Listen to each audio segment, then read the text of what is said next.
everyone. Welcome to The Win with Heather Havenwood. So if you are a coach, author, and speaker, as you know, I'm a sales and business coach. And if you're looking to take your business to the next level, you can go check me out at coachwithheather.com and take your business to the next level in life and business and sales. Okay, so y'all ready to get started? Listen up and really expand yourself today, because we're going to be having some great guests today on The Win with Heather Havenwood. Check us out on iHeart, Spotify, and so many other places I don't even remember, Google Play, iTunes, and of course in your local radio station. Again, my name is Heather Havenwood and The Win. So today we have someone on the line who's actually going to be having a great conversation about how when we as kids were looked upon or maybe named or labeled different things and how that changes over time, right? And I think I was labeled at the age 7 of ADD, believe it or not. Can you believe it? Shocker. But yeah.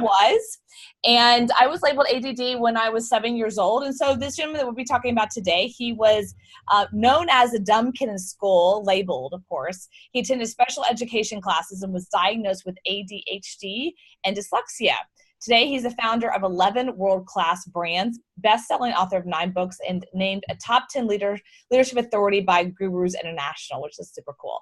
He is on a mission to revolutionize the entire education system by launching a teacherless school, which produces leaders instead of underachievers. You can find that at kingsleyleadership.academy.com. Arthur, are you there? Actually, it's kingsleyleadership.academy. kingsleyleadership.academy. There you go. Forget the .com. We don't need those anymore. We don't need those anymore. I love that. So Arthur, say your last name for us. Carmizzi. Carmizzi. I love that. Carmizzi. It's Italian. You're obviously Italian. You're obviously Italian. How did you guess, Heather? Amazing. So kingsleyleadership.academy. That's really cool. So let's talk about when you were a kid. You were diagnosed when you're ADHD. What year was that? Around what year was that? Wow, that was really a long time ago. That was, believe it or not, in the 1960s. Oh, wow. Yes, 1969, 1968, somewhere around there, be in school, 1970s. Yep, that was me. I'm actually quite old. No, that's funny, but it is a difference between being labeled that in the 90s versus the 80s and the 70s and 60s. You know, I was labeled in the 70s. I was labeled in the 70s, and so labeling in the 60s is very different. So tell us about that process of being labeled in the 60s. Well, here's the thing. I mean, basically, when I was going to school,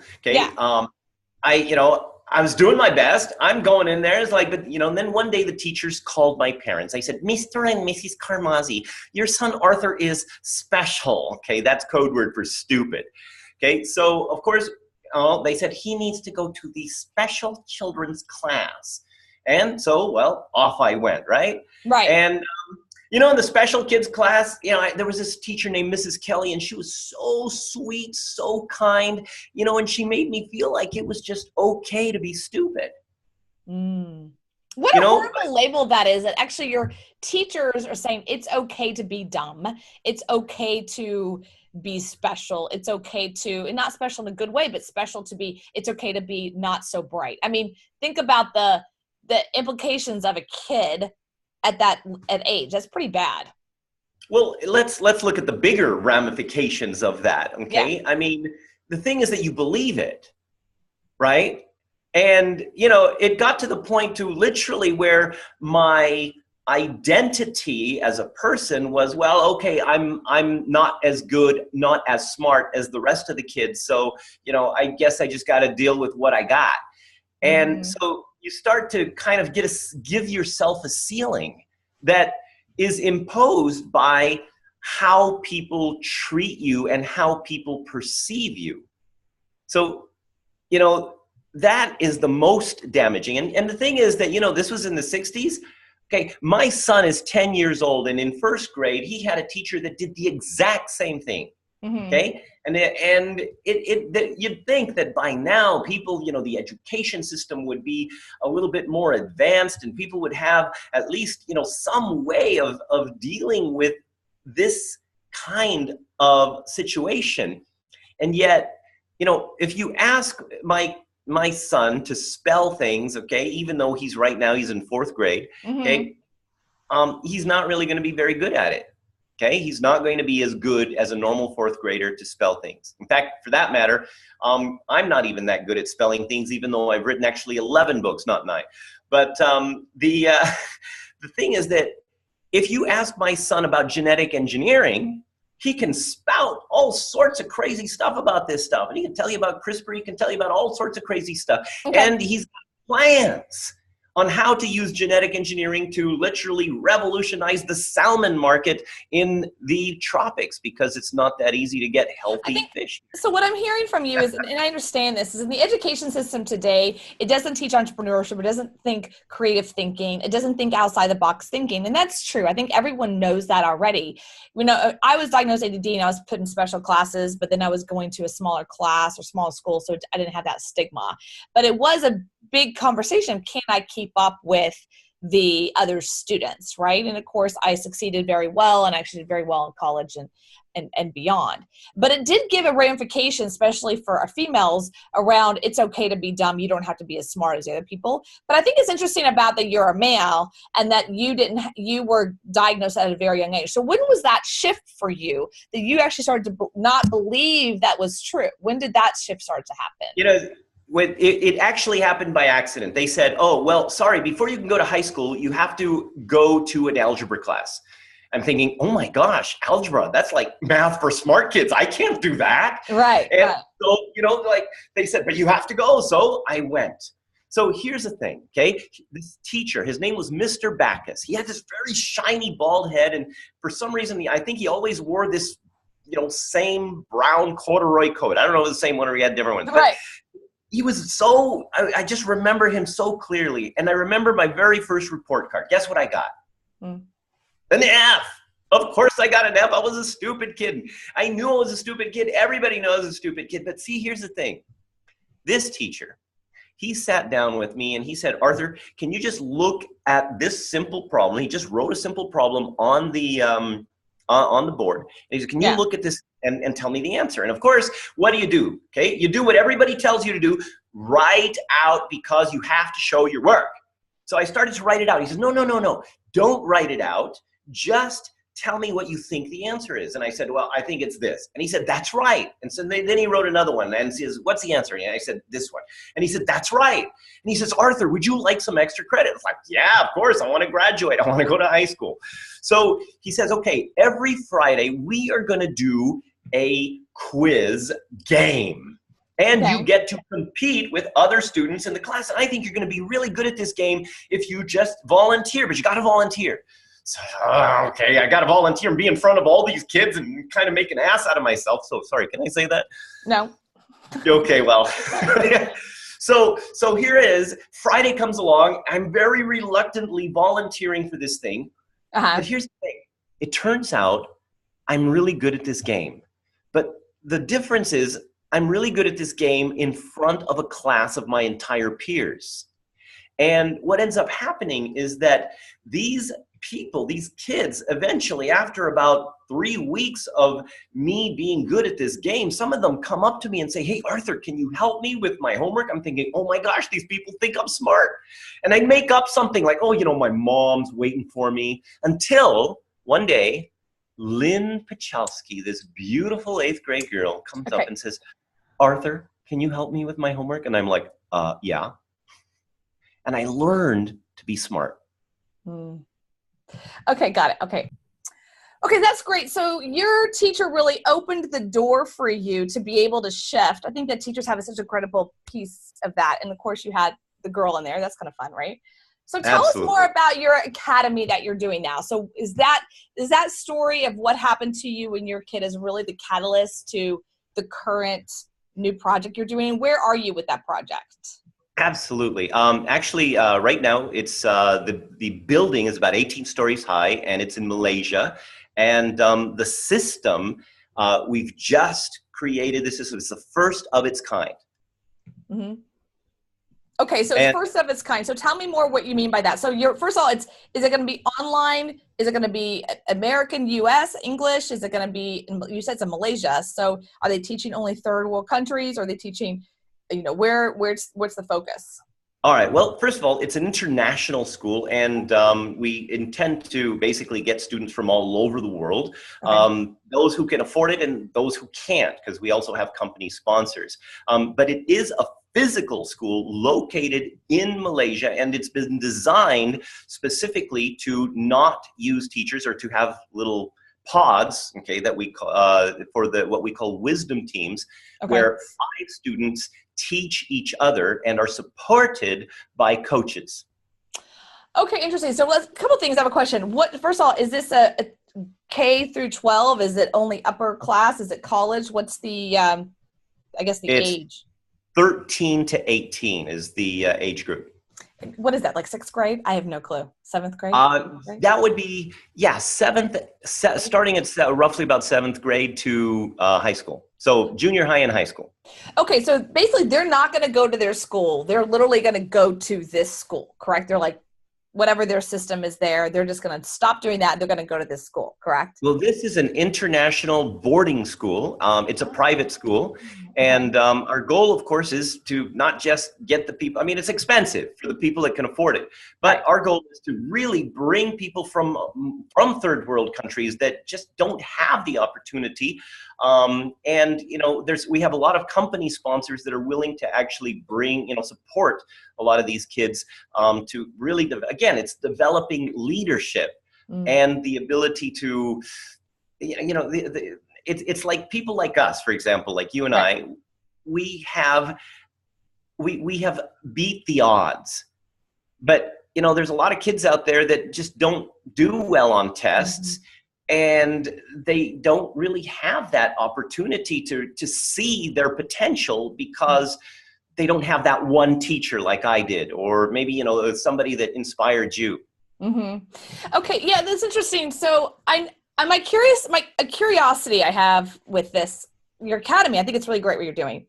Are you teaching some sales, marketing, leadership skills as well? Or is it just leadership? Is it still tests? Do you have to go down that route of the test still kind of thing? Or are y'all teaching sales and presentation skills and emotional intelligence skills? Okay, well, first of all, here's the thing, okay? It is IGCSE accredited, which is the International High School Accreditation by UK, right? Okay, cool. Okay. So you still have that, and at the end, you still have to take the test, okay? But let me ask you a question, all right? If you are in a group of your peers, okay, and you have more or less similar interests, and you're responsible to actually do one part of a very specific curriculum, but you have to figure it out. You have to go online and you have to get it and you have to teach it to these people, okay? Would you be more able to learn the material? Yeah, I think so. I think if the responsibility is on me to learn the information and then do it and then teach it. I mean, that's actually an old Socrates kind of thing. It's like learn it, do it, teach it, and then you become master, right? So you only become master when you start to teach what you've learned and be able to then coach people through the process. That's when that's actually the master's journey, right? Exactly. So that's what you're doing. Well, okay, I mean, and just look at the word that you use, responsible, okay? Yeah. You become responsible, you become disciplined. Okay, the entire system literally supports responsibility and discipline towards others, and for that matter, it also supports leadership. I mean, they're not just teaching each other. Right. Each wisdom team, which is part of a hive, and the hive is, you know, based on a type of the types of values that they have. But each wisdom team also has their weekly show on social media where they are going to teach the world. They're going to teach the world of a subject. So what they're doing, and also, I mean, okay, did you do homework when you were in school? Of course. What happened to it? Where's the homework? Oh my God, that's a good question. I don't know. I mean, my mom kept some homework, which it's been in a fire since then. But that's a great question. I think, yeah, where is that homework? I think it's supposed to just like live in my head or something like that at this point. Exactly. You know, and I mean, here's the thing. I mean, we do all of this stuff with, you know, we do all this homework, and it goes We don't know where it is. So in our school, all of the homework literally goes into the creation. Okay, they're weaving the homework into story and creating a book. So at the end of every school year, each student will have a completely written and published book. Oh, wow. Seriously, at the end of every student will have a written book. Instead of homework. Okay, so they will actually have a tangible thing that will, and it'll be published on Amazon initially. Oh, wow. Okay, and they will be doing their own publishing. So I have something actually behind me, believe it or not, I still have it. And it was a homework assignment. It was in college though, 1999, no lie. I took an internet marketing course. Okay. Awesome. And it was the first one of the university. And the teacher said to us, okay, I just got this approved. Yes, you'll get credit. No one knows what we're doing. I don't know what we're doing. There's no textbook. The entire semester, we're all just going to figure out how to build a business online. Go. There you go. No one knew there was no like right or wrong, and so the homework assignment, or the only homework assignment at the end of it, was a business plan, and I put it in nice plastic and the whole thing. And I still have it. It's business plan, best fit coach. And I had to go through the whole thing, and I did research, and there was no textbook. And so even the instructor was like, I don't know, you could be right. Like, we don't know, no one really knew. So we were doing like AOL ads and like Yahoo ads, like no one knew any of things we were doing. We just were like making it up as we went along. And that's my only homework I still have to this day. I actually have it right there, and I can use it as a reminder of like how far I've come since 1999. It says 1999. Well, but think about that. How much did you learn from that? I mean, the fact that you're explaining it right now in such detail means that you really remember it, right? Yeah, I should put that on Amazon as my first business plan. That would actually be funny. I should probably do that. I will do that because of you, Arthur. Putting my homework, my first internet marketing homework, and I'll put like $100, no one knows what we're going to buy. But I mean, that's what you're saying. I mean, you're saying that coming out of school versus with just a degree, like coming out of school with, look, you're now a published published author. And I think that says a lot, because I think kids nowadays have a lot to give, and they have a lot to be able to contribute if someone just explained to them how to do it. If they just explain to them how to actually get their views out there in the world. Yeah. And the thing is that right now, I mean, the kids are so much more advanced on what they can find and what they can do, right? I mean, so you're absolutely right. And what you were asking before about like presentation skills and all that stuff, yes, it's all there, okay? They need to learn how to present. They need to learn how, each of these wisdom teams are going to be competing against each other on various levels through presentation, through multimedia, through the ability to get out their message and also, help others. So thinking about the homework again, and I do have questions about the pods and wisdom. That's my next question. But before I go any further, I got my master's degree in digital online marketing in 2010. I was the first one to kind of go through the process. So even though I was the first one to get my master's in this, not the first, but our class, right? And I remember all the classes, the teachers. I had a few say to me, "Why am I teaching this? You know more than I do." I'm like, I don't know. Why are you getting paid? I'm not. I'm paying you.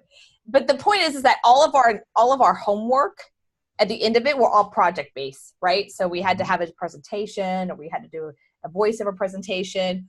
It was all project based. They would teach us concepts, and then we'd have to do something on social media, or something on YouTube, or something on whatever through the process. And I mean, I don't even know where that stuff is. I'm sure it's somewhere, but I think it'd be fun to have that posted somewhere and go, this was my first video, or something like that. Would be super cool. Like, look how far I've come, not far. I think that's really cool. So tell us more about the structure, the wisdom, the pods. What are those, and is there any kind of scientific research you've done, and why this specific kind of structure versus like we had the old school, right? So teacher, 25 students, right? So you don't have that structure. What's the structure? All right. Well, first of all, I mean, the whole teacher and 25 students was geared for the idea that long ago, the teachers literally studied and studied and studied. And they had, I mean, literally going back to Socrates, like you said, they had scrolls that they would read and spend all this time in the library, and then they could go out and teach. But we have the internet now. And right now, people are just not, they don't need that. You don't need that same teacher. You don't need, and half the time the teachers are biased because they learn one thing and they have their opinions and they kind of give you this thing and then you think, oh, that must be right. That's not what we're doing. These wisdom teams are, their goal is to break it. Find, okay, here is the criteria of what we're supposed to learn, okay? But find out everything you can about it and break it and make your own. When you say break it and make your own, what do you mean by that specifically? And what are the wisdom teams? Well, the wisdom teams are 5 kids. Okay, oh, okay. They're 5 kids. Each wisdom team is composed of 5 kids. There's 5 hives. Each hive has up to 20 wisdom teams. The school's capacity is 500 kids, and that includes the boarding. It's a 18-story high building. Wow. And it's right in Kuala Lumpur, the center of Asia. I mean, literally the gateway to all of Asia and also the Middle East. And so you've got this, these kids who are literally going in and based on their own interests. I mean, if I'm going to teach you, for example, I'm interested in history, right? So if I'm going to teach you about, maybe, business things, I might say, oh, hey, well, these are some of the things that happened in history, and this is how, we could apply it to this new thing. And, right now, I mean, business landscape is changing. It's changing drastically. And the kids are more capable of kind of being up to date than a teacher that kind of learned all this stuff 20 years ago. Right. Okay. So let me ask you a question. So the 5 kids are wisdom, but you're saying there's teacher lists. So how do they know their assignments? How does that work? Well, there is a structure, okay? Okay, I mean, what's the structure? There is a specific structure, and we do have coaches, right? Okay, so the coach's job is to get the kids to be able to be great teachers and mentors to each other. That's the coach's job, right? Okay. And of course, we do have also coaches where I mean, there are clinics for speaking. There are clinics for example, math, for English, when some of the students may have some difficulties in doing it. But not every student needs to go to those clinics. They decide. They are creating their own time management. And of course, all of the students, all of the teachers are also very well versed and taught in directive communication psychology. Okay, directive, that's interesting. It's not NLP. What kind of psychology is that again?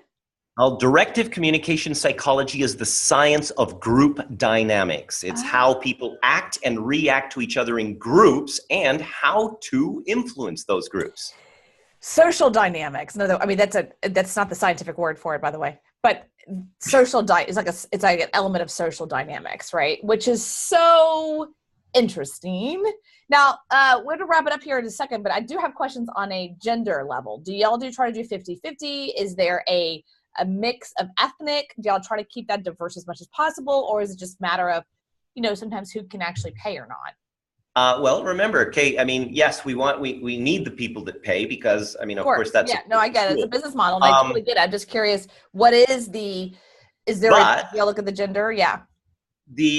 I mean, obviously, I mean, we want to try to be, as equal as possible and have a 50-50 gender type of situation. Sure. And especially in the Middle East, I mean, quite honestly, a lot of the mothers in the Middle East, these days are, they love their sons and everything else. I mean, they really want their daughters to be more, and,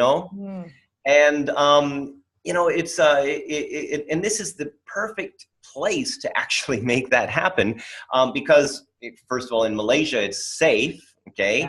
Yeah. And, there's And also, again, the ethnic part also, has to be diverse. We want people from all sorts of countries, and we are giving scholarships away to the people that basically fit the criteria. And the criteria is not grades. Oh, interesting. What is the criteria? So what is the criteria? Okay, well, kind of secret, but just in general, what you're looking at here is we're looking for the potential to actually succeed. Okay, people that have the right attitudes and essentially the right values and primary motivators that will help them to actually be great when they are older. Interesting. That's an interesting. I don't know if I would have passed that at that age. I had a really, defiant attitude. So but that's okay. A defiant attitude very indicates defiant. you want to do something. Yeah, I was very defiant, good girl, but defiant. And my mother would say, "You're so mean." I was just like, "I'm just defiant. I'm defiant." Mom, can we rephrase that, please? To defiant. No, you're just mean. But okay, I just know what I want. That's called defiant when you're a Southern girl. Knowing what you want is a key factor. Okay, even if it changes, the fact is that a lot of people, most people that know what they want, even if it changes, they have the attitude of achievement. Unless, of course, the school system basically tells them you're aiming too high. You'll never be able to do it. I hate that. That's the worst thing you can say to a kid, right? You're aiming too high. And I think there was one thing you said, I want to wrap it up here with you, is that something I relate to. And I didn't really realize this until I was older, but the people in my life, and they don't mean this intentionally, but they didn't expect anything of me. They just didn't expect much. It wasn't one of those we're just so proud of Heather, she's got to be this person, and I see her in this new future. They just didn't expect much. There's 3 things that my mom wanted me to do: marry rich, have a lot of babies, and always look good. 1 ain't that. 1 and 2 didn't happen. Number 3, I'm like, I think I look okay, Mom. How you doing? So that was what my expectation was. That was literally it, right? That was the end of my expectation, or the height. So I resonate with you when you said no one really expected much of me when you said that. I think that's what you're doing here with these kids, is that you're looking for the kids that people don't expect much, but you see it differently. You see potential, and that defiant attitude is probably someone that doesn't want to just be average. I remember there was a kid, I do not remember his name. I don't know what happened to him either, but he was this kid that smoked pot pretty much every day, but made straight A's. One of those kids, so smart, he didn't have to study at all. Partied, smoked pot, barely breathed, the guy got A's, right? So it was boring. He was bored, as you said, bored. So I wonder what happened to him. No clue what happened to him. Hopefully he got on the right track and actually used that. No idea. But I think that's what you're looking for. It's kind of well, I see potential. I see a kid that's bored, versus a kid that's being not a good kid. Actually, he's just bored out of his mind. You know what I mean? This is all easy for him. So what can we do with that? Or in some cases, some cases also just, they're not bored. Sometimes, it's just because you can't do that one thing that the system expects from you, right. They just kind of focus on the thing that you can't do and ignore everything you can. Yeah. Oh, that's good. Yeah, that's so true. Okay, well, I could definitely talk to you for a while, but I want to make sure everyone knows where to find your education system. And I will say it again, and I'll let you say it again, or wherever else you want them to go. So it's kingsleyleadership.academy. Anywhere else? That's right, Heather. Is that fine? Yes. That's perfect. kingsleyleadership.academy. And if they want to find out anything more about me, just Google me. I'm good. Okay, and why don't you say your last name one more time so I don't top it? Carmizzi with a C, Carmazzi or ZZI, depending on where you come from. Okay, so, or if you want to be Italian, you can say Arthur Carmazzi. Arthur Carmazzi. There you go. I love that. Arthur Carmazzi. And he's the best-selling author of 11 books, not 9. All right, thank you so much, Arthur. I appreciate your time. This is Heather Havenwood with The Win. You can check us out at heatherhavenwood.com, Google Play, iHeart, iTunes, and Spotify. Talk to you soon. Bye.